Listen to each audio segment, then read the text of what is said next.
ఈరోజు దేవుని వాగ్దానము. వ్యర్థమైన వాటిని, అబద్ధములను నాకు దూరముగా నుంచుము. పేదరికమునైనను ఐశ్వర్యమునైనను నాకు దయచేయకుము. తగినంత ఆహారము నాకు అనుగ్రహింపుము.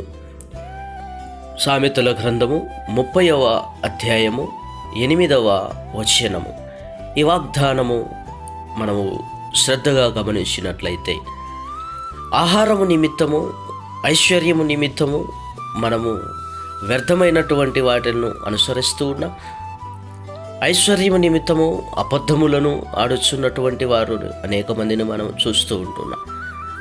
కాబట్టి ప్రియమైనటువంటి వారులారా, దేవుడు వాగ్దానం ఇచ్చిన ప్రకారం తగిన అంతవరకు ఆహారముతో మనము పోషించబడులాగున, దాని కొరకు మాత్రమే మనం ప్రయాసపడులాగున